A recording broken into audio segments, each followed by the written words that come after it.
Oke, selamat datang kembali. Hari ini kita mau bahas sesuatu yang luar biasa. Sebuah praktik spiritual yang dijalani oleh lebih dari 1 miliar orang setiap tahunnya. Yep, kita akan kupas tuntas puasa di bulan Ramadan. Langsung aja yuk, kita bedah esensi dan aturannya. Nah, ayat ini adalah fondasi dari semua yang akan kita bicarakan hari ini. Ini bukan sekedar perintah loh, tapi lebih seperti sebuah undangan. Undangan untuk mencapai kesadaran spiritual yang lebih tinggi atau yang kita kenal sebagai takwa. Jadi, anggap ini sebagai titik awal perjalanan kita. Oke, bagian pertama. Yuk kita telusuri akarnya. Dari mana sih sebenarnya tradisi puasa yang mendunia ini berasal? Gimana ceritanya sampai jadi seperti yang kita kenal sekarang? Jadi ceritanya begini, sebelum ada Ramadan, umat Islam di masa awal itu puasanya di hari Asyura. Ini menarik, karena praktik ini sejalan dengan tradisi sebelumnya yang menghormati diselamatkannya Nabi Musa.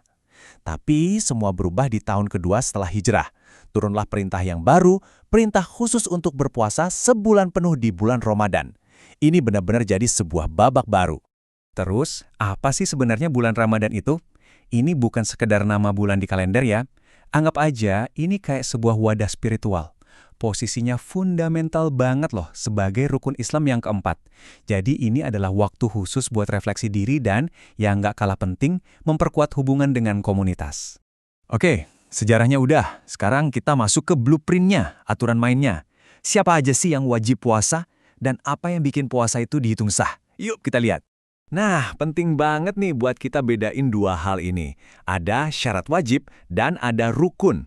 Gampangnya gini, syarat wajib itu kayak tiket masuk. Apakah kamu memenuhi kriteria untuk diwajibkan puasa? Misalnya sudah balik?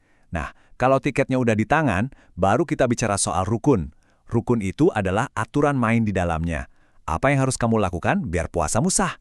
Jadi, keduanya harus terpenuhi.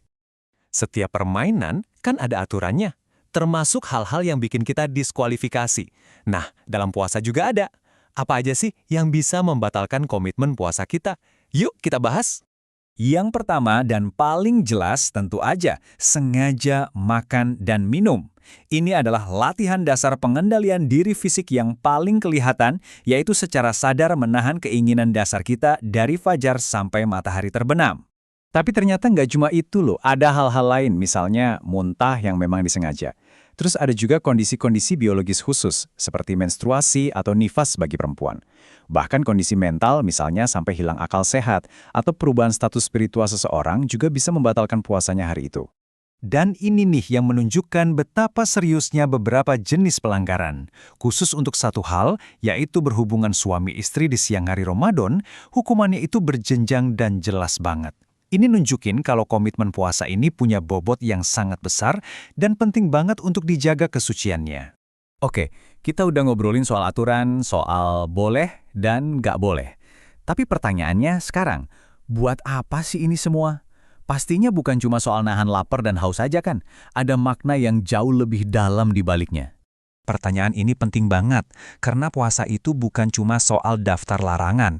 Ini bukan cuma tentang apa yang nggak kita lakukan, tapi lebih ke soal proses aktif, proses membangun sesuatu yang positif di dalam diri kita. Lihat deh, manfaat puasa itu ada dua sisi yang keren banget. Di satu sisi ada pertumbuhan spiritual dan emosional. Kita belajar ngontrol diri, jadi lebih sabar, lebih bisa berempati. Di sisi lain ada manfaat fisik yang nyata. Tubuh kita itu kayak dapat kesempatan buat detox, metabolisme membaik, bahkan sel-sel kita bisa memperbarui diri. Ngomongin soal pembaruan sel, ada istilah keren nih, namanya autofagi. Kedengarannya agak serem ya, memakan diri sendiri, tapi ini proses yang super bagus. Jadi, saat kita puasa, sel-sel tubuh kita itu bersih-bersih. Mereka makan komponen-komponen yang rusak buat diganti sama yang baru dan sehat. Dan ini bukan main-main, penemuan tentang mekanisme ini bahkan menang hadiah Nobel. Oke, setelah tahu aturannya, tujuannya, bahkan manfaat biologisnya, gimana semua ini bisa membentuk sesuatu yang lebih besar? Sesuatu yang dampaknya bertahan lama bahkan setelah Ramadan selesai. Jadi intinya begini, disiplin puasa itu bukan tujuan akhir, tapi sebuah alat. Alat untuk transformasi diri. Setiap kali kita menahan lapar atau amarah, itu sebenarnya kita lagi latihan. Latihan jadi lebih sabar, lebih bersyukur, dan lebih terkoneksi secara spiritual. Dan hikmahnya itu luas banget, bukan cuma buat diri sendiri. Kita jadi lebih bisa ngerasain apa yang dirasain orang lain yang kurang beruntung. Jadi solidaritas sosialnya tumbuh. Ini juga jadi momen buat pengampunan dan bersih-bersih spiritual.